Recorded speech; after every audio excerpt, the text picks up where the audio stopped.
Good morning. Welcome to the new teacher orientation for the 2019-2020 school year. My name is Alyssa Silva, principal of Franklin Middle School in Franklin, New Jersey. I'd like to welcome all the new teachers and their mentors. Today, we will be learning about the teacher evaluation process to help improve upon teaching and learning.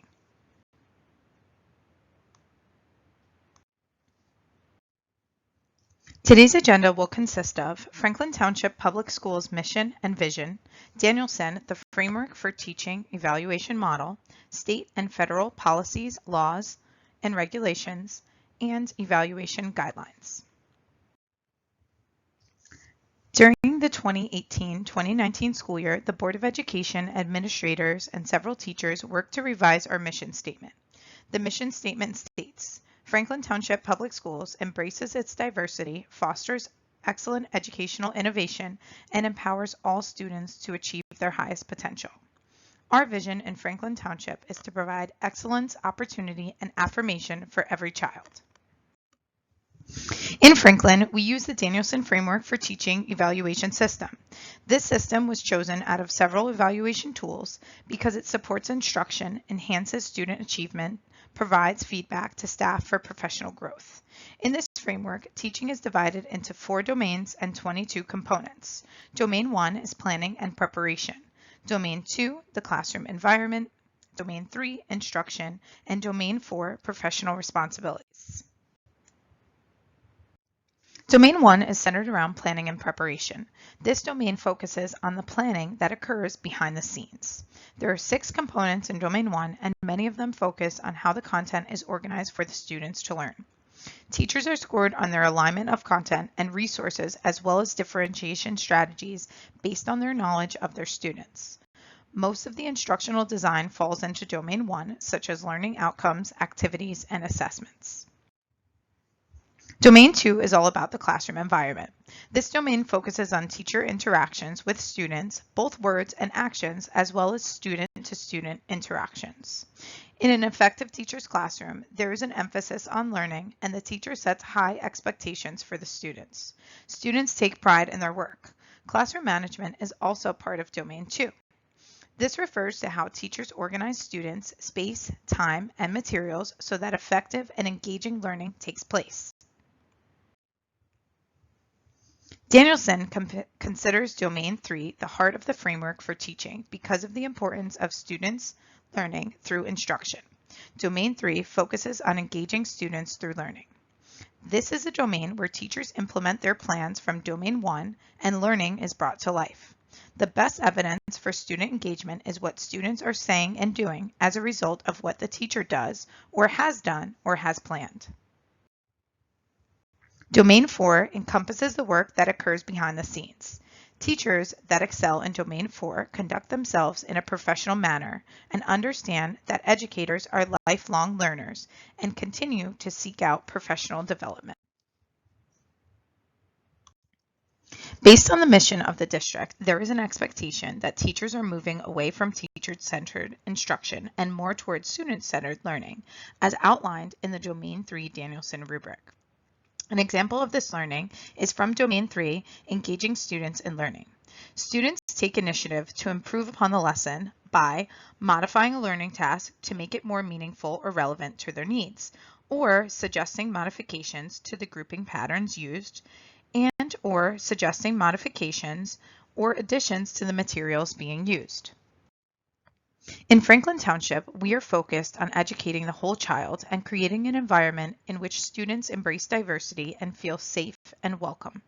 Danielson 2A, creating an environment of respect and rapport, directly aligns with our mission and vision by encouraging teachers to create a peaceful classroom environment through positive interactions with students.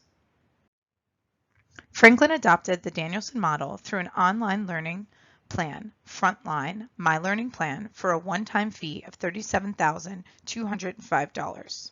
The cost of training for the 2019-2020 school year is $9,800 for the evaluation system and professional development of the district. District administration is trained during the summer to ensure that the evaluation tool is being implemented effectively. New staff receive training during teacher orientation, which is led by district administrators. My Learning Plan is an online system that implements evaluations and helps with record keeping. In our district, we use My Learning Plan for observations, pre- and post-observation forms, artifacts, walkthroughs, self-assessments, SGOs, professional development plans, and summative evaluations. The Danielson observation tool has been modified to best meet the needs of teachers and observers. During an observation, teachers are scored on 15 components.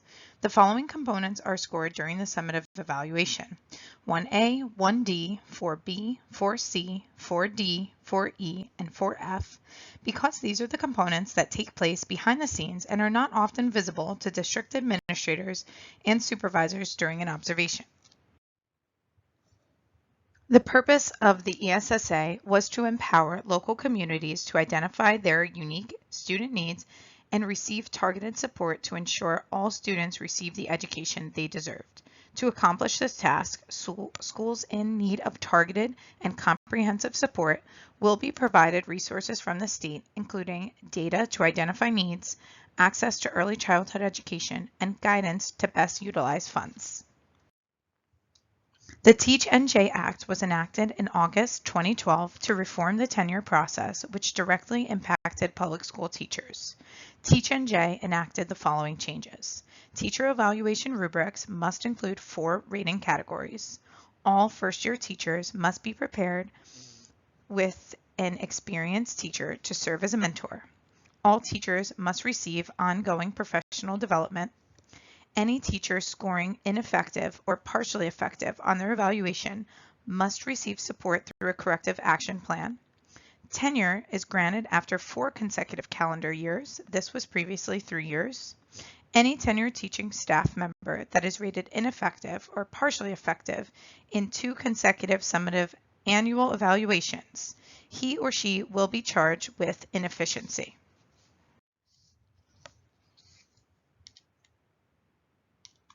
Achieve-NJ is a policy that took effect during the 2013-2014 school year and provided the structure for the Teach-NJ Act, requiring all teachers, tenured and non-tenured, to be evaluated upon multiple measures of performance and to maintain employment. The purpose of the universal performance criteria for all teachers was to develop uniformity across the state, reflect Teach-NJ, and improve upon the teaching practice and student achievement. The guiding principles of Achieve-NJ are: educator effectiveness can and should be measured to ensure our students have the best teachers in the classroom. Evaluation should always be based on multiple measures that include both learning outcomes and effective practice. Timely feedback and high-quality professional development tied to evaluations are essential to help educators improve. Evaluation and support systems should be developed with significant input from educators. Tenure and other forms of recognition should be based on effectiveness. Achieve-NJ relies on multiple measures of performance to evaluate teachers, such as student achievement and teacher practice. The chart displays a clear explanation of the components that are necessary to compile a summative rating. Teacher effectiveness and student achievement are both important parts in determining the overall evaluation score.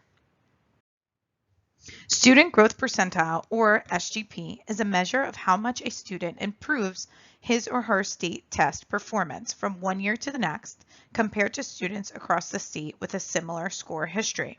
For MSGP to be part of a teacher evaluation, the teacher must be assigned to a 4th through 8th grade language arts or 4th through 7th grade math course for 60% or more of the year prior to the date on which the state test was administered.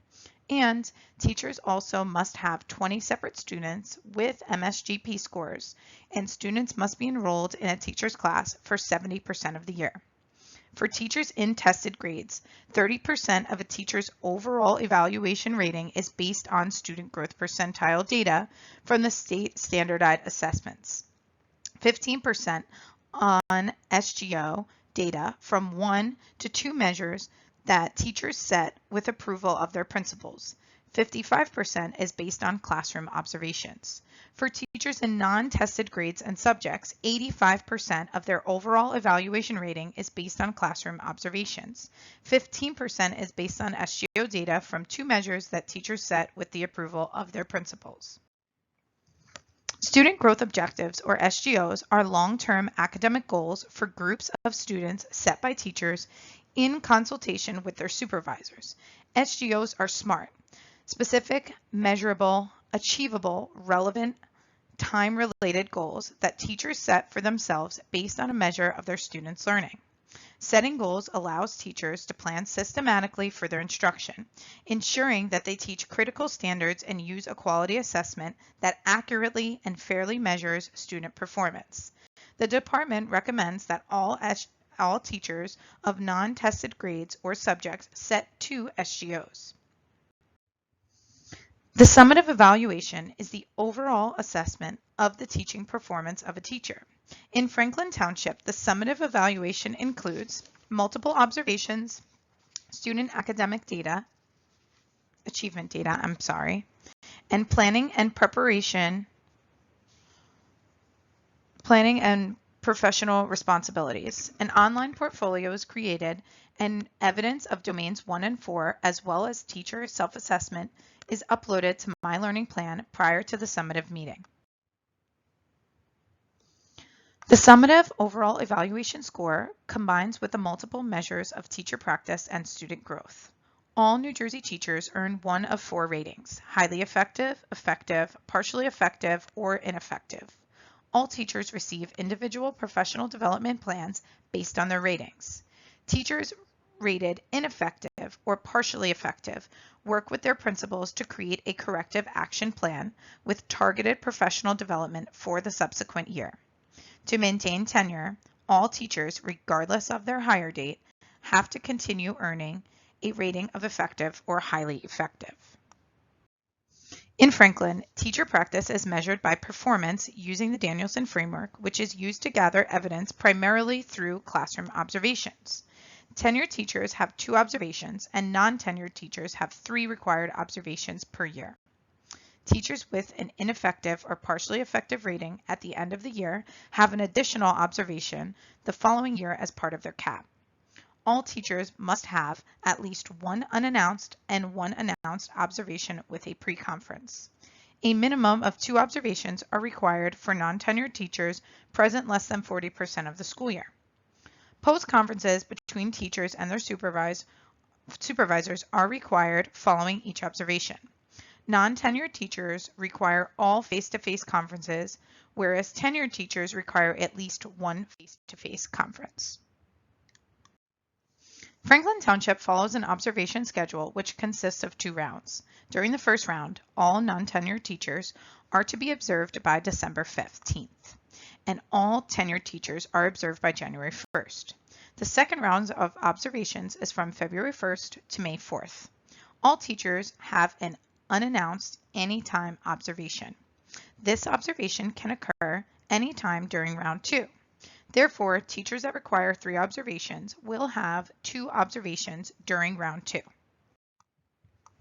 Under the Achieve NJ, teachers who are rated ineffective or partially effective on the summative evaluation will receive a corrective action plan, also known as CAP.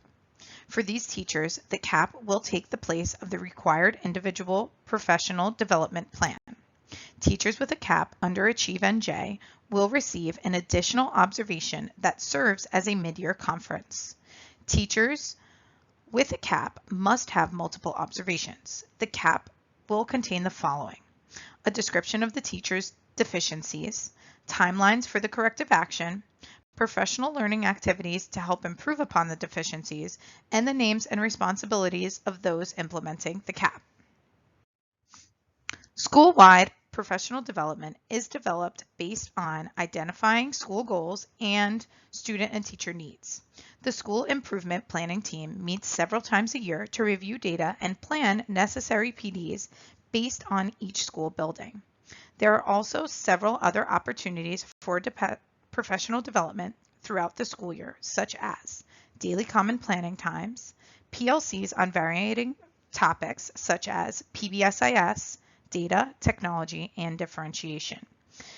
The school district also provides internal PDs on the second Monday of every month for an hour after school, as well as 2 full-day in-services and 2 half-day in-service PDs.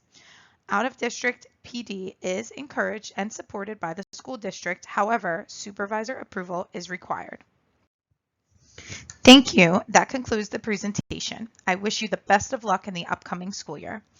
Are there any questions?